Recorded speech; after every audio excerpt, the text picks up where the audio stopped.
From the opinion pages of the Wall Street Journal, this is Potomac Watch. President Biden makes another pitch on his plan to tame inflation as an Amazon warehouse in Staten Island votes not to unionize. Welcome, I'm Kyle Peterson with the Wall Street Journal. We're joined today by my colleagues, columnist Kim Strassel and editorial writer Monet Ukwe-Barua. Welcome to you both. The monthly inflation report for April is coming out tomorrow, and it is eagerly awaited after the last one showed prices up 8.5% in March year over year. So today the White House is trying to get out in front of the news. President Biden delivering some remarks this morning. He again said that the inflation we are seeing is a global phenomenon caused by two things, the COVID-19 pandemic and then Vladimir Putin's invasion of Ukraine. And Kim, the other thing that struck me about Biden's remarks this morning is it seems like the beginning of the 2022 campaign for Joe Biden, contrasting his plans with what he called the Republican plan. Listen to this. You don't have to take my word for it. It's in writing. They've made their intentions perfectly clear.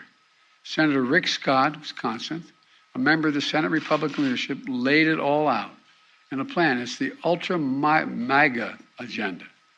Their plan is to raise taxes on 75 million American families, over 95% of whom make less than $100,000 a year total income. The average tax increase would be about $1,500 per family. President Biden also said that that plan calls for sunsetting federal laws after 5 years, which he said would mean that Medicare and Social Security would be on the chopping block. And Kim, what he leaves out is that this was Rick Scott, the Florida senator, freelancing, and some of his colleagues in the Senate are probably pretty unhappy that he put out this document that Biden is citing. Yeah, so as you say, I think of this as a campaign speech, and it's an interesting strategy, right? What do you do when you are a White House and you control the House and the Senate and the White House, and prices are soaring? There aren't many things you can do to escape blame for that among the American public. He's tried to do it and did it again today. Putin's price hike, supply chain snarls, but now he's added Republicans. Republicans are in part to blame, or at least, and he did actually make that argument, arguing about spending under the Trump administration.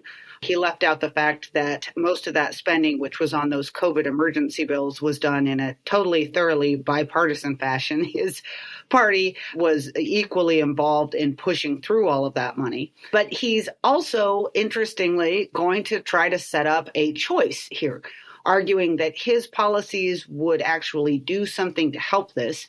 They wouldn't, by the way. It would spend even more money.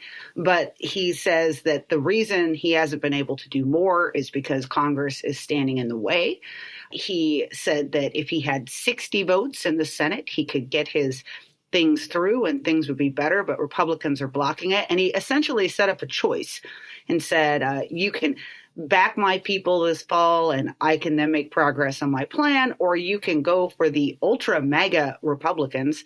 Never mind, as you mentioned, Kyle, that the proposal he cited, which is Rick Scott's plan that includes a minimum tax for all Americans, is something that has actually been outright rejected by most Republicans and has no chance of ever becoming law, even if Republicans were in control of everything. So it's hard for me to detect much change from Biden, his usual approach to inflation here. But it does seem to me that he has realized that this is the number one political problem that he and his party face this coming November. And he brought up gas prices. The latest is that the national average gas price, regular gasoline, hit a new record of $4.37 a gallon. That's according to AAA. And I've seen some commentators arguing that it's really not a record high if you adjust for inflation and if you adjust for, increased fuel economy over several decades, the graph looks even better. But I would respond to that and say that if you're adjusting for fuel efficiency, you probably also need to adjust for the increased cost of those cars, those new cars, those fancy hybrids that get better gas mileage, cost more when you drive them off the lot. And to the broader point, Monet, I understand that CNN says that the actual inflation-adjusted record high for gas prices would be $5.30 a gallon, and we're not close to that yet.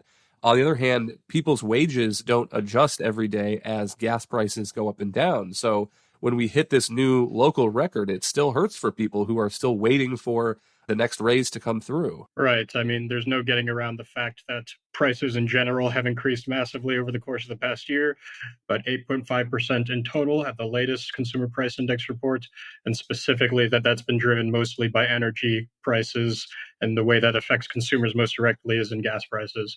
So I think it's quite funny to imagine the Democrats trying to run on some of the talking points that you just mentioned, the idea that Americans should be discounting the amounts that they're paying at the pump based on savings that they made years ago when they bought their most recent car, or things like that. I don't think that's how Americans are poised to understand the problem. What they know is that they're paying more for gas every time they go to fill up nowadays, and they blame the Biden administration at least in part for that. And so that's likely to play heavily into the midterms unless they're able to get it under control. But I do think it's interesting that economists who have been surveyed about the upcoming inflation report that we can expect tomorrow tend to expect that inflation will level off somewhat compared with what we've seen over the past few months. Partially, that's because the oil shock that came from Russia invading Ukraine has mostly already been incorporated into the price of gasoline. So gas prices are still high, but they're not climbing as quickly as they were through March. And then there are some other trends that play into it too. The labor shortage isn't really getting any worse anymore. It seems to have leveled off. We still have high job openings, but it isn't really getting much worse. And similarly, consumer spending is leveling off. So for a while, you saw consumer spending continuing to increase even as prices increased, which probably pushed the prices up higher. Now it's kind of hit a little plateau for the time being. And so people will be looking to see if the Biden administration is able to come out with anything new that will be able to actually get these prices under control. But I think what looks more likely is that we're going to see the increased prices over the past year remain somewhat stable, at least not accelerate quite as quickly. But there isn't any kind of fundamental change that we're seeing that looks likely to take them down, and all eyes will be on the Federal Reserve and whether they end up staying the course with their plan to increase interest rates. But the timing for President Biden is a problem, too, because we are now 6 months from the November elections. And so at some point, even if these price increases, this inflation starts to moderate, if it comes in tomorrow's inflation report or next month's inflation report, Kim, at some point, I think consumers and voters have a view of what's going on in the economy that is hard to change in a couple of months. And so it strikes me as a problem for Democrats in that they're running out of time to turn this around if they don't want to get shellacked in November. There is really no way they can turn around, just if you look at the scope and the scale of the problem. One thing that's worth noting is that when we say that inflation ran at 8.5% in March over the prior year, remember that that's not current inflation. It's a comparison to a year ago. And we had Kevin Hassett on our show, the Journal Editorial Report, a few weeks ago. He was the former Trump economic chief. And he noted that if you look back over that past year, the first half of it, inflation really wasn't so bad. So to get to 8.5%, that number, you have to assume inflation is actually currently running much higher, more at like he estimated about 10%. And he pointed out that if we remain on our current trajectory, with these kind of price increases that we'd seen, you'd be looking at an annualized rate of 14%, which is enormous. Now, their expectations are that it may dip some tomorrow. We'll see about that. There are some good news. Gas and diesel prices were flat in April. That might help, but other items were still going up, in particular like natural gas. It would really have to fall dramatically, and then you'd have to essentially see no inflation or actual decreases in inflation month after month to even get to 3% by December. So it just seems impossible. And you're right, Democrats, there isn't really any way that they can fix this economically or even expectations, which is why I think this speech was notable. because it's in essence an attempt to say, you may not be happy with what's going on. I'm blaming it on Republicans, and it will be worse in November if you put them in office. I think that's also a tough sell, but it underlines just how few options they have in dealing with this self-created mess. Well, I'll get on my soapbox here then and suggest again that one thing President Biden could do is cut these tariffs. President Biden put all sorts of tariffs on China, but also other countries. There's a recent paper by the Peterson Institute for International Economics that says that if President Biden were to roll back some of those tariffs, it could deliver a one-time reduction in consumer price index inflation of around 1.3 percentage points. And they go on to try to put a dollar figure on that, and it comes out to about $797 per household. And that's real money for people. And some of the reporting on this suggests that there is an internal debate in the White House, in the administration going on, with some people saying that cutting these tariffs to help inflation would be a good idea, others wanting to keep the tariffs. But there's a proof of concept here this week. President Biden and the Biden administration said that they will lift President Trump's tariffs on steel from Ukraine. And it doesn't seem like that would have a huge economic effect because apparently Ukraine is only about the 12th largest supplier of steel imports to the United States. But if there's an American manufacturer that is trying to lower its costs and wants to buy some Ukrainian steel, I don't know why we wouldn't let them do that without a 25% tariff on it. And Monet, I think the same argument holds for all sorts of other products. Well, right. I was pleased to see that the Biden administration said that it would seriously consider lifting those tariffs on Ukrainian steel. Obviously, they want to do everything they can to support the Ukrainian war effort. Like you said, Ukraine is not a huge exporter of steel to the United States, but steel is one of their most popular exports. And so it does make especially a long-term economic impact for them to have the U.S. market more open to their steel. I think that you're exactly right on the policy merits. Definitely one of the causes of high prices that we've seen is coming from these supply chain difficulties. Obviously, you had all these productive industries shutting down in 2020. And then when demand restored itself over the course of the past year, it took a long time to be able to return to their previous levels of capacity, and not to talk of meeting the new levels of demand.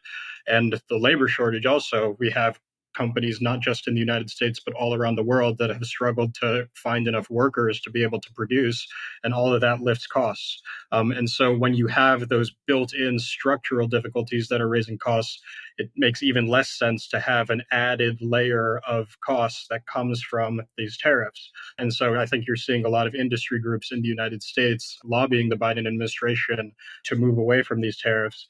The problem is that U.S. Trade Representative Catherine Tai and also others inside the Biden administration really do believe that the tariffs are providing a value to certain industries. So they cause economic pain broadly because they're raising production costs across a bunch of different industries. But for certain industries, many of which have close relationships with the Democratic Party, they do like basically being able to lock out foreign competitors. And so the Biden administration is saying they're reviewing these tariffs on a bunch of different imports, but they're slow rolling it because they want to make sure that if they do move ahead and repeal some of these tariffs, they're going to do it in a way that isn't going to anger some of their key industrial and labor constituencies. Well, I take the point that there are some cross-cutting political considerations here. But Kim, it seems to me that if President Biden could sign some documents and take a point off of the inflation figure in the next couple months, that would be a pretty big victory, not only for these specific industries, but for consumers and voters as a whole. So, I mean, do you have a better sense of what their hesitation is here? Well, absolutely. And they could do that. The problem is just ideological, is that they are generally anti-trade and protectionist. And so it's the impulse. And that gets to, I probably misspoke when I said there's nothing they can do. As you point out, there's plenty they could actually do.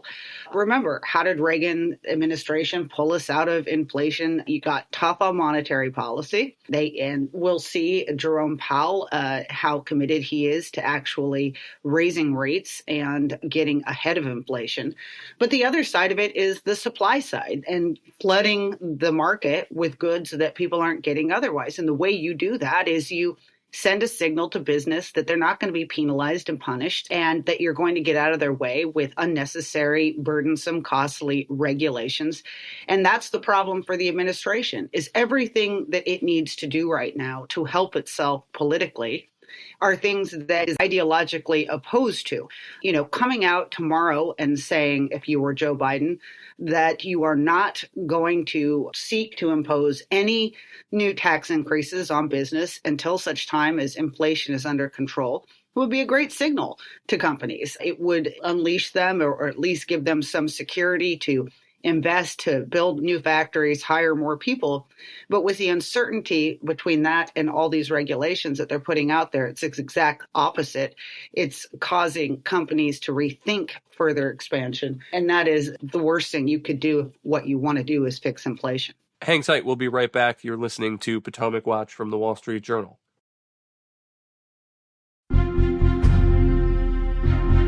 From the opinion pages of the Wall Street Journal, this is Potomac Watch. Welcome back. Other interesting economic news. Last week, there was a vote at the Amazon warehouse on Staten Island, a vote on unionization, and it was rejected. According to some numbers at CNBC, there were 380 votes in favor of unionizing and 618 opposed, and that's out of a total of about 1,600 workers. And what makes this particularly interesting is that a month earlier, there was a vote to unionize at a different Amazon warehouse on Staten Island.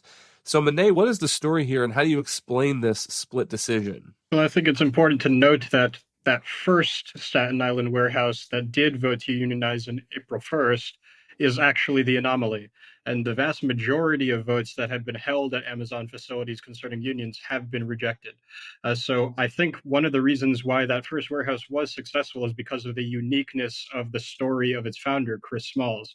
So he has been a longtime Amazon employee. He no longer works there. He was fired by Amazon in 2020. And that came after he was lobbying for a better workplace protections right at the beginning of the pandemic.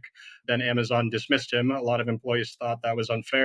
And so he has a very close relationship with his colleagues at that specific facility. He's been there day after day. He's developed this national presence. And so people, I think, were very loyal to him, and he was able to excite that workforce. But as you said, just up the road, less than a 4-minute drive away from this facility, that's where they turned their eyes for the second vote. And because they don't have that deep personal relationship with Chris Smalls, I think you saw a lot of those employees saying, we're actually pretty satisfied with our wages here. That's what they told certain reporters who went to interview them about the vote. And they don't necessarily feel like they would benefit a lot from joining up with the union. And so that's what we're going to see moving forward. It's possible that there will be more and more people who are interested in unionizing at Amazon and, frankly, other sort of private workforces now that we're in a market that's favorable to employees. But it's going to take a lot of sort of on-the-ground work from organizers, because there are a lot of people around the country who doubt that unions are able to deliver a great deal of value. But certainly President Biden seems to be interested in helping along this unionization push. Last week, he and Vice President Kamala Harris had a meeting with union organizers, including these Amazon organizers and also ones from Starbucks.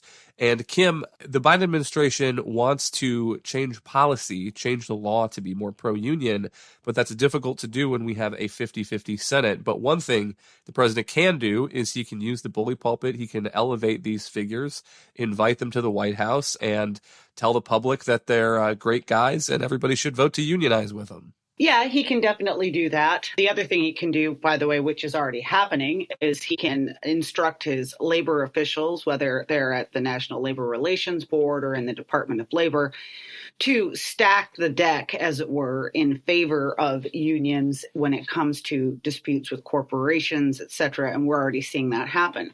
Look, he has to do something. Unions have become Democrats' biggest special interest, along with also tort lawyers and environmental groups, and play a huge role every election in mobilizing voters and getting them out to vote. And there's an interesting aspect of this, which is that you could maybe make the argument that part of the reason unions are having so much trouble attracting people is because, in fact, they have become so heavily engaged in politics. Back at the height of unionization, which was the 50s, it was about getting into a union because you wanted to really improve basic worker protections. Most American workers feel they have those basic protections. As Monet was saying, we live in a new economy in which there's more opportunity for advancement, or if you don't like your job, there are more possibilities of quitting it and leveraging yourself into a better position. And so a lot of workers look around and feel that all they're doing if they join a union is siphoning off a portion of their paycheck every month for unions to engage in national politics and electioneering. And it frustrates them. So it's kind of a chicken and an egg problem here, too. You could make the argument that if unions really knuckled down and paid more attention to the things that workers actually cared about, broad-based, and were reasonable as collective bargainers, maybe there'd be more interest in them. But it does seem as though we've gotten to the point where all they have at the moment is to continue throwing money at Democrats and then hope Democratic administrations tilt the scales in their favor so that they win more of these disputes.